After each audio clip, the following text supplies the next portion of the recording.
Welcome back to the story time में एक बार फिर से मैं आपको कहानी बताने जा रही हूँ जो बिल्कुल रियल है। ये कहानी एक आलमा की है। वक्त के साथ साथ इसके रिश्ते आते थे, लेकिन ये सारे लड़के जो आते वो मॉडर्न थे। उन्हें एक मॉडर्न वाइफ चाहिए होती ताकि हर जगह वो जा सके अपनी वाइफ के साथ, और ये थी आलमा।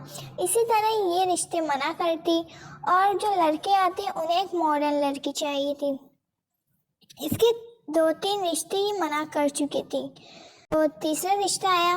वो घर वालों के मजबूर करने के बाद इसने बढ़ ली, लेकिन उस लड़के की फरमाइश थी कि अगर आप शादी करना चाहते हो तो फिर आलमाई अपना ख़त्म करना होगा, क्योंकि हमें अपने दोस्तों के साथ बैठना होता है, पार्टी वगैरह चाहिए होती है। हालांकि ये मुसलमान थे, लेकिन लड़कों की सोच ऐसी थी क्योंकि इन्हें मॉडर्न लड़की चाहिए थी। घर वालों और दारों के जोर में इसने हामी भर ली और अपनी आलमाई ख़त्म कर ली, यानी तोड़ दी। तो इसी तरह ये कहानी यहीं से स्टार्ट होती है। इसकी शादी हुई और इसने अपनी आलमाई तोड़ दी थी। ये अक्सर पार्टियों में जाया करती, यानी कि शादी अटेंड करती, तैयार होती, बाल खुले हुए होते। तो एक दिन ऐसे ही होता है, सोसाइटी में रिहाइश पजीर हो गए, जो कि हमारा पुराना मोहल्ला था। नीम की अगर दरक वाली स्टोरी आपने नहीं सुनी तो जाएं, वहाँ पर पूरी डिटेल है। शादी अटेंड करने जाते हैं। एक सहारी पहनती है, उसमें बाल खोलती है। वो खूबसूरत थी बहुत, उसमें मेकअप लगाती है तो वो कुछ ज़्यादा ही खूबसूरत लगने लगती है। हर कोई इसे देखता है खूबसूरत लग रही हो।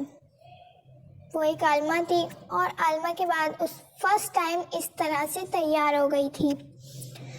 तो फिर वहीं से रात के 12 बज रहे होते हैं कि एक तेज़ हवा उसकी तरफ आती है।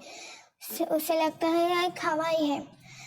वो जैसे ही ऊपर जाती है, उसके हालांकि 2-3 बच्चे भी होते हैं। तो एक हवा थी, लेकिन कुछ दिन बाद वो बीमार रहने लगी। बीमार रहते रहते वो खुद आलमा थी, पढ़ती थी, काफ़ी हद तक वो खुद भी पढ़ती थी, लेकिन वो बीमार रहने लगी। वो डॉक्टर के पास गई और डॉक्टर ने कहा कि तुम्हारे सारे जिस्म के निज़ाम खराब हो चुके हैं।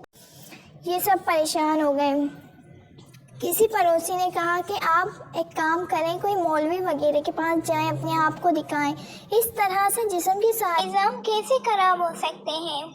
इसी तरह से कोई काजी के पास जाते हैं, कोई अच्छे बाबा के पास, तो वो कहते हैं कि आपके ऊपर एक साया है, जो कि किस किस तरह से आया है। वो बाबा उसे बताते हैं कि तुम तैयार हुई थी तो एक हवाई मखलूक को तुम पसंद आ गई थी, इसी तरह से ये तुम्हारे ऊपर चिपट चुका है, अब ये नहीं छोड़ेगा।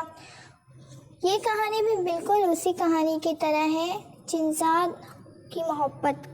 अगर आपने वो स्टोरी भी नहीं सुनी तो वो स्टोरी भी सुन लें। उसके बाद इसकी बहन, जो लड़की की बहन होती है, वो हवाई मखलूक से बातें करती, यानी कि इसके ना जिनसाद था, जो भी था, एक साया था, उसने इसके ऊपर, आलमा लड़की के ऊपर आरज़ी देने स्टार्ट कर ली थी। वो इसे तंग करता, आरज़ी देता। 24 आवर्स में तकरीबन 4-5 घंटे होते जो ये होश में होती, वरना ये बेहोश पड़ी हुई होती। इसे कुछ ना बच्चों का होश होता, ना अपना होश होता, ना अपने हस्बैंड का होश होता।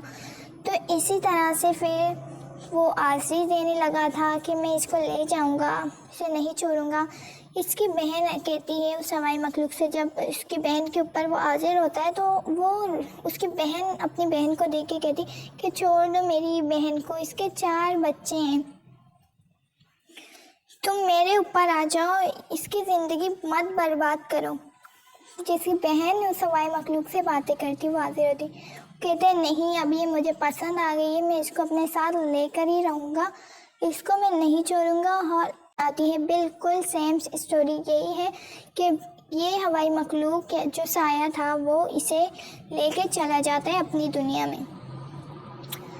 तो ये थी आज की स्टोरी। उम्मीद करती हूँ आप लोग को पसंद आई होगी। उम्मीद اگر پسند آئے تو چینل کو لائک کریں، سبسکرائب کریں۔ اگر آپ کو ایسی سٹوریز اور مزیدار سٹوریز، ہارر سٹوری سنی ہے تو کمنٹ سیکشن میں لازمی بتائیں، اور اگر آپ کے پاس ایسی کوئی سٹوری موجود ہے تو پلیز سیکشن میں لازمی بتائیں۔ اپنا بہت سارے خیال رکھیں، ملتے ہیں کسی اور ایسی سٹوری میں، تب تک کے لیے اللہ حافظ۔